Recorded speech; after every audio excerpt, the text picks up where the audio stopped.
you. Kala nyo. Ano yun? Hindi ko naintindihan yung batas.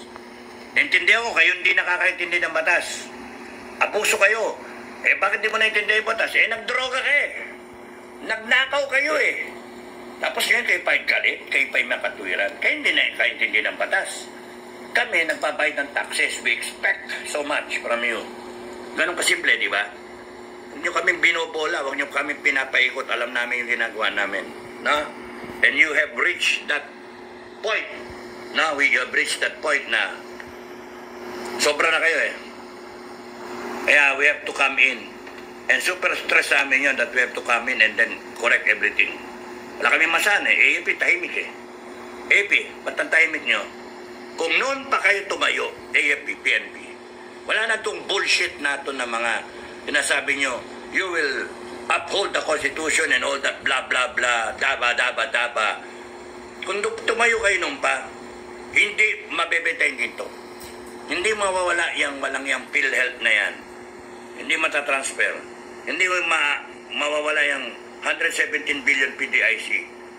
At kayo, mga, may I remind you, ang balak yata, yung PDIC, 500,000 insurance, it will be cut down, according to our sources, still to be verified, 250,000 per account ang magkaroon insurance. Dati 500,000, magiging 250,000. Tapos ngayon, yung 117 billion kinuha.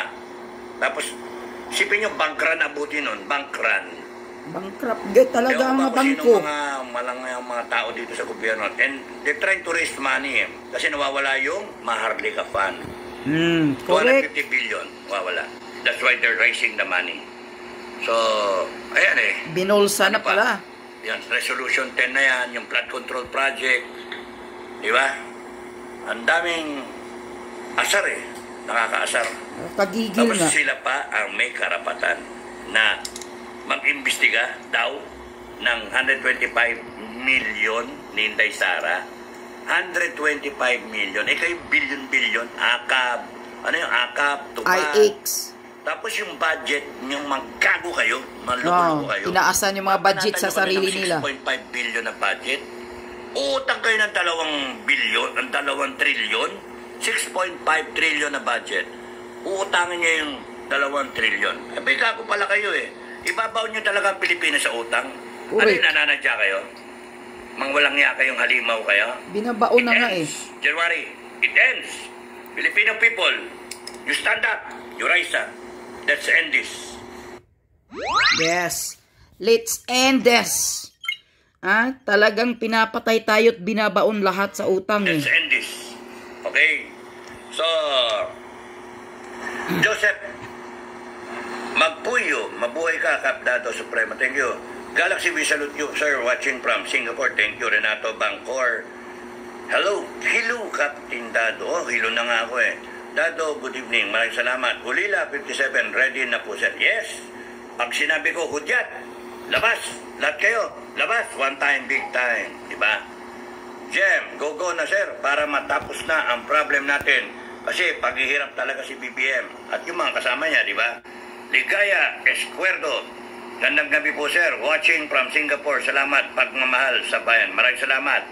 Alam niyo mga kababayan, kakampi natin ang AFP at PNP. Konfirmado. Konfirmado kayo mga general sa itaas. Magtanong-tanong kayo sa mga opisyal ninyo at mga sundalo nyo, mga pulis nyo. Kampi ba kayo sa bayan? Kampi ba kayo ng taong bayan? Good luck sa inyo. Kakampi ng taong bayan ng AFP at PNP. So, magkabahan kayo.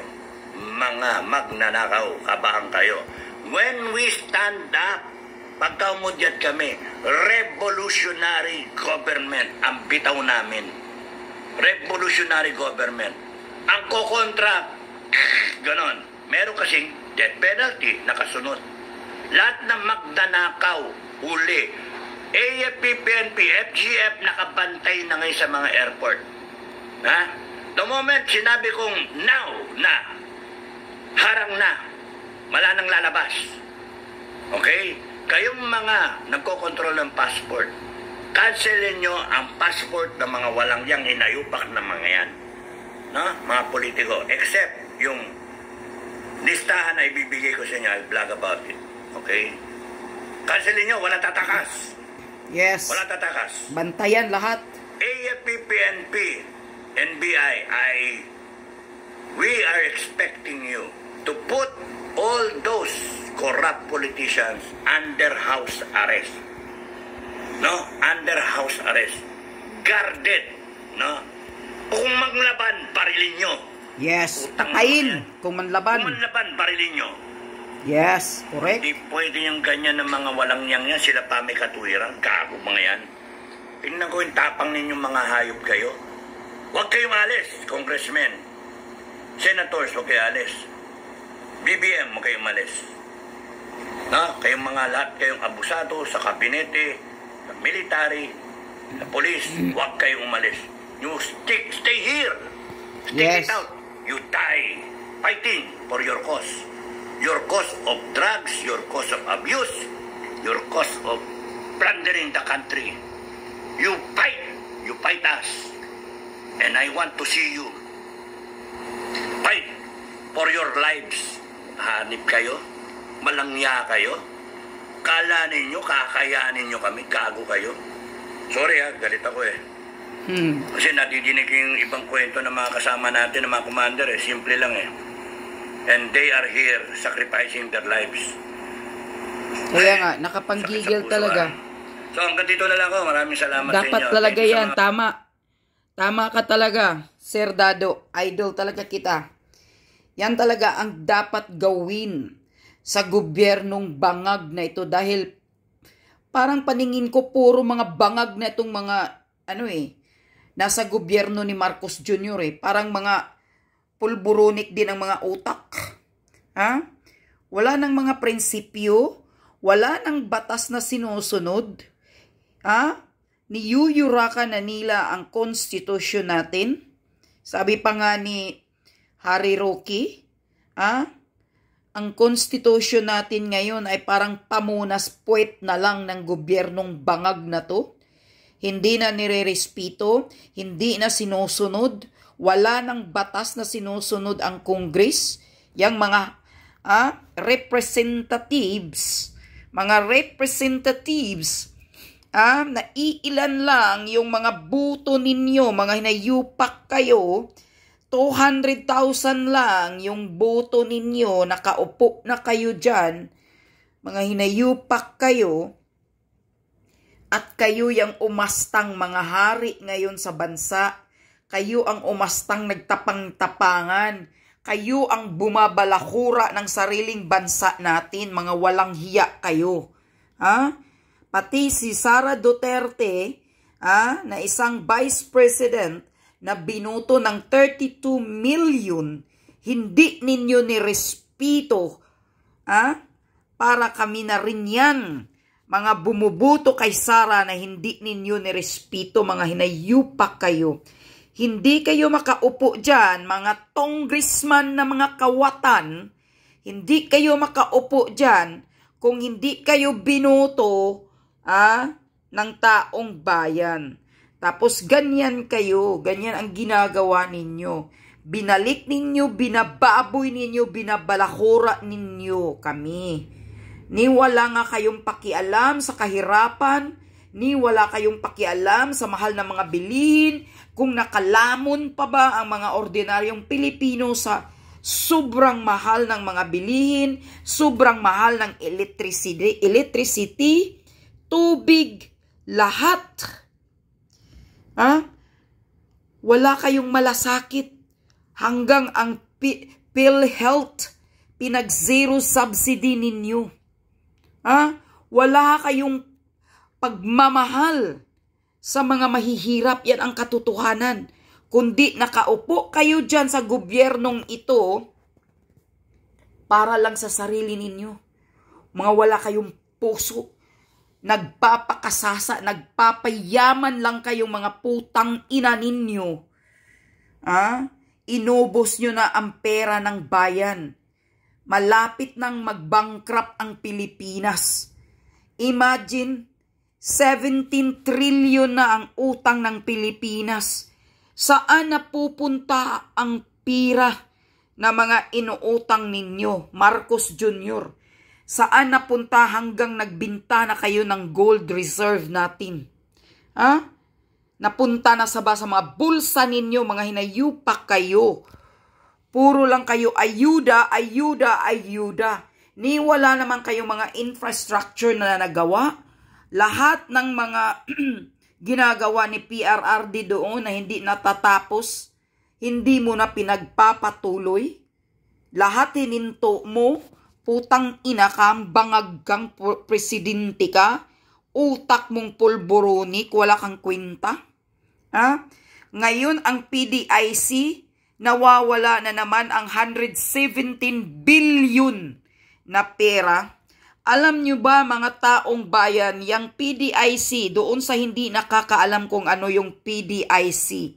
Yung PDIC ay yan ang insurance po ng pira natin. Kung ikaw, depositor, halimbawa katulad ko, ako may bangko, ako may deposit ako sa mga bangko. In case mang mawawala yung accounts ko, in case may nangyayari sa pera ko, yung PDIC, ewan ko anong meaning ng PDIC, Philippine Development, ewan anong meaning yan, hindi ko na yung PDIC na yan, siya ang magbabayad. Para siyang insurance. Diba sinabi ngayon ni Captain Dado, 500,000 ang insurance natin. Kahit man kung 1 million yung pera mong nawawala sa bangko, yung deposit mong nawawala, halimbawa 1 million, 2 million, 500 million lang ang insured na ibabayad ng PDIC sa atin. Yun.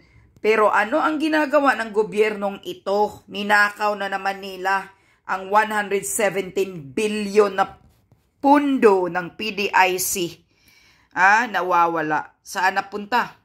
Lahat-lahat na lang ng mga budget, kinakaltasan nila ng sobrang kalahati yung iba. At doon, dinadagdag ni Tambaloslos sa DPWH. Bakit? Kasi yung DPWH, doon ang may mga contractor sila doon. Doon naman sila makapagnakaw ng pera. Mga contractor yung mga yan, para tulad ni Tambaloslos, si Saldico, may mga sariling contractor yan, contractor. May mga company din yan sila na connecting sa DPWH kung mayroong mga project. Yan. Mga matalino talaga kung paano magnakaw, paano magbulsa, mga buaya. Ganyan ang ginagawa nila. Kaya sobrang laki ang DPWH ngayon. Ang pinakamalaking pundo is supposed to be ang DepEd, ang education, ang pinakamalaking pundo sa lahat. Dahil katulad yung mga ginagawa ni PRRD noon na libre yung mga government institute na college. 'Di ba? Ngayon may narinig ako na tinatanggalan ng mga budget ang mga ganyan. Grabe. Palpak na nga ang education ng Pilipinas. Maraming ang bagsak sa atin ng mga estudyante dahil bugok, palpak ang sistema, tapos gagawin nyo pa ng ganyan. Tingnan nyo kung ano ba ang kalidad ng education ng Pilipinas. Pag magpunta ng ibang bansa, hindi recognize ang Pilipinas, ang education natin. Yan ang tandaan ninyo. Tapos ganito pa ang ginagawa ng bangag na gobyerno. Wala pang malasakit sa mga kabataan na makapag-aral ng mabuti. Tinatanggalan pa ng budget. Diyos ko po, na lang? Healthcare natin tinatanggalan. Paano na lang yung mga senior citizen?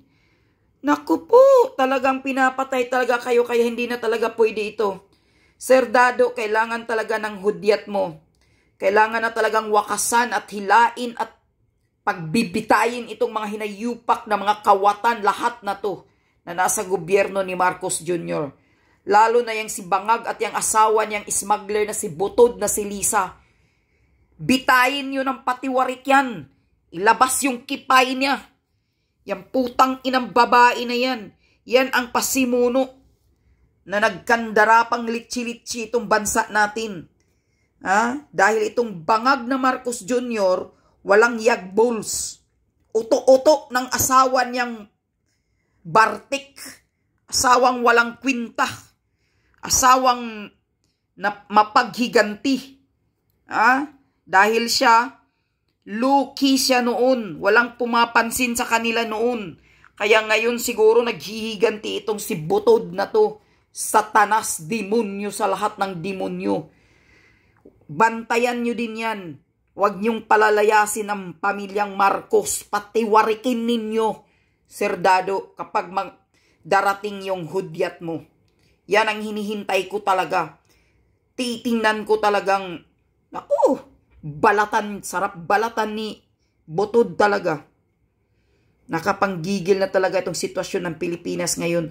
Wala na talaga tayong, pag hindi kayo kumilos mga taong bayan, lumabas kayo. Huwag kayong magtapang-tapangan na tapang lang na wala kayong mga mga yagbols. Makiisa kayo sa FGF. Tangina.